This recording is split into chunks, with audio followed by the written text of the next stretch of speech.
colors I I'm here with documentary filmmaker Andrew Garrison, whose newest film, Trash Dance, premieres at South by Southwest. Andrew, thank you for coming on the program. Thank you very much. Tell me a little bit about Trash Dance. Trash Dance is about the collaboration between a local choreographer and Department of Solid Waste Services employees, trash collectors, to make a spectacular dance performance. It's a fascinating production, and one of the things that caught my eye about it is it's so interesting that in filmmaking in general, it's tough to get people to open their lives to you. It's a whole new thing to get these guys who come from different backgrounds and are sanitation workers to understand the art of what they do. What was that like, seeing that kind of transformation? Well, the thing is, they all have very full lives. They're all doing a lot of things, and many of them are doing very creative things. And so it was this, this person suddenly shows up on the job and says, I want to do a dance with you all, and you all can do the dance. They're like, this is interesting, this is amusing, but we've got things to do. Sure. So it was this campaign on Allison's part, Allison Orr is the choreographer, to win people over. And she did that by, working side by side and watching and listening and talking. And she gained their trust and gained their respect. And then they came to the table as equals. There's a blues harpist, a harmonica player named Orange Jefferson. There's a jam skater who break dances, a guy named Anthony Phillips. There's Ivory Jackson, who's a rapper who performed a song for it.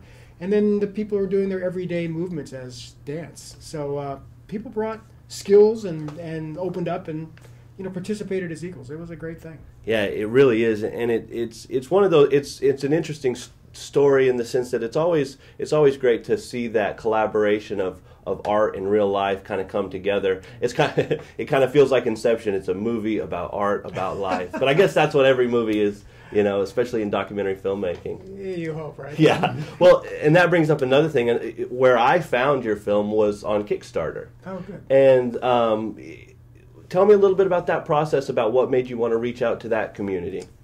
Well, it's when I started this film, I have a camera, I've got sound gear, and basically I'm shooting by myself for a year, and it's not a big commitment for anyone else. It's my time. But after a certain point, you need some funding to keep doing certain things, to hire certain people, and especially in post-production.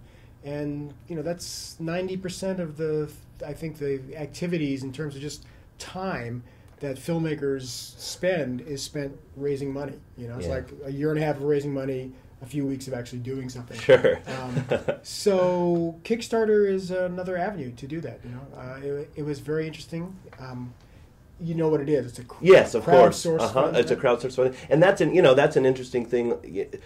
15 years ago, well, 5 years ago, you didn't have that. 2 years ago, you didn't have that. And so what do you see the future of that? I mean, you see some big projects coming out of it. I think they just had their first $1 million project go through. And so what do you think the future of that is for filmmaking as a whole? Well, it's like a giant bake sale. But the cool thing about it is that you do actually reach out to a lot of people.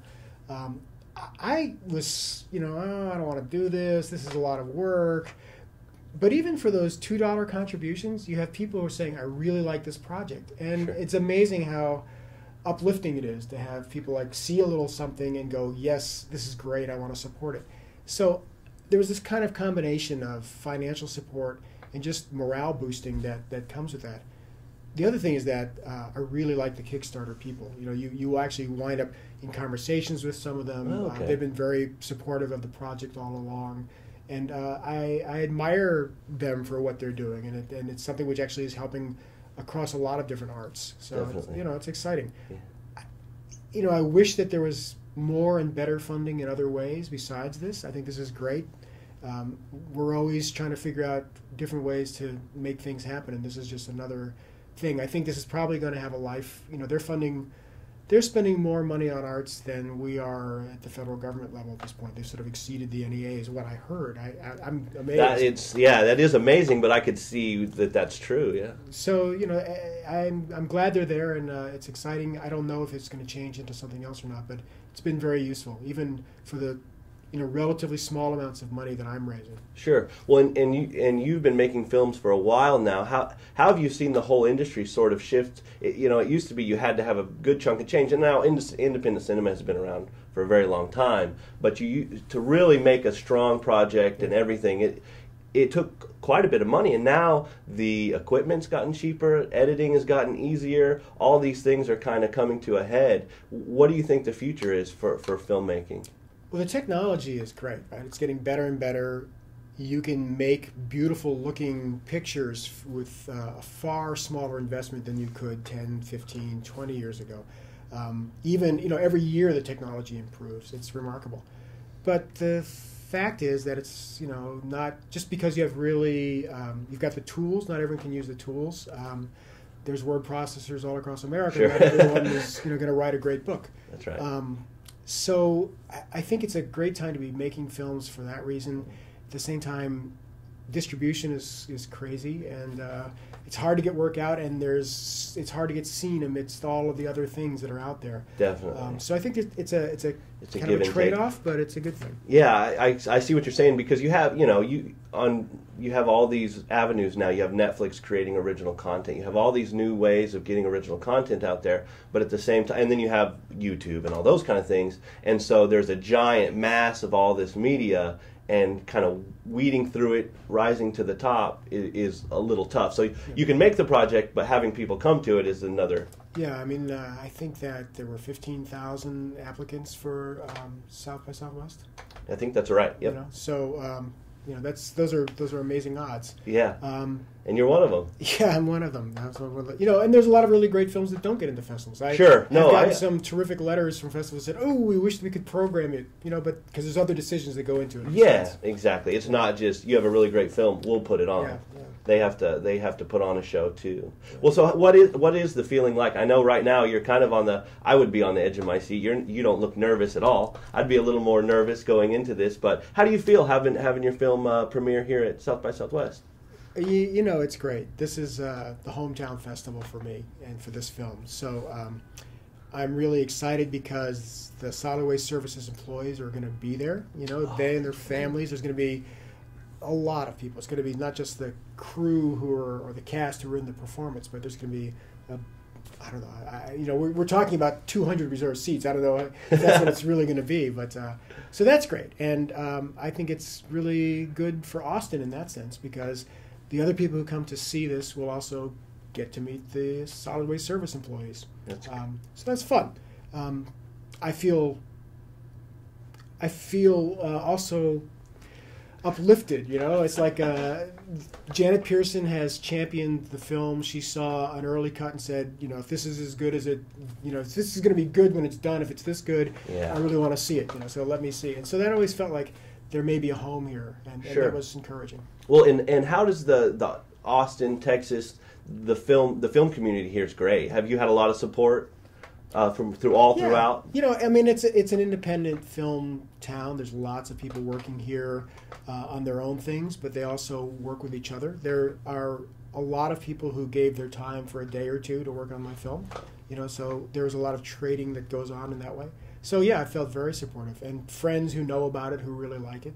It's terrific. So this is where we get a little bit geeky. What did you shoot on? What did you shoot the film with? I shot on the Sony X1, and then when we shot the performance, we had a combination. We had 12 cameras out there. Yeah, because it was a big performance. Huge. And you can see in the film, it's a big, big performance. I mean, you're talking trash trucks, sanitation workers. I mean, it's not, hey, is there a stage we can perform on? Yeah, it's like 2 football fields in width, and that was the size. And there was never any performance. There was never any rehearsal where the same thing happened exactly the same way twice.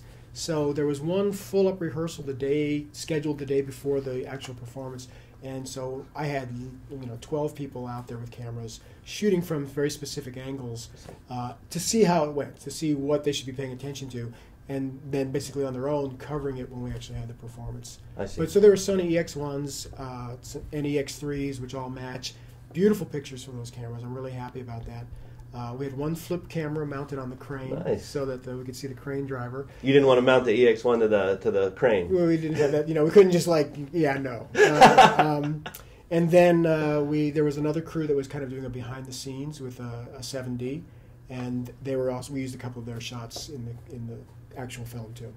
Excellent. So, That's yeah, great. it was nice. And this is where we get even geekier. What's your favorite movie? I have to ask everybody that. And I know, and I hate that question, but it's a question that has to be asked. Well, it's not a question I can answer easily, so it's more like, what's my favorite movie at this moment as I am speaking to you? You're the second person today who had this answer. Yeah, that's how it goes, though. I think. Yeah, there's so many great movies. The movie that springs to mind right now, because I was so knocked out by it, was Frozen River.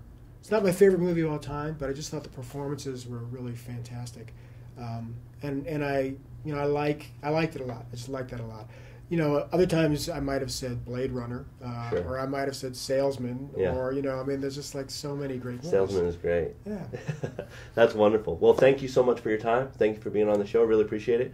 For more on this interview and more on Trash Dance, go to our website, www.thefilmframe.com. And do you guys have a website you do for go ahead and tell that to the audience. It's trashdancemovie.com.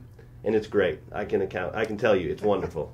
Good luck. Thanks very much. Thank you very much. Thanks for doing it. And I've painted every town the colors I ignore. No, it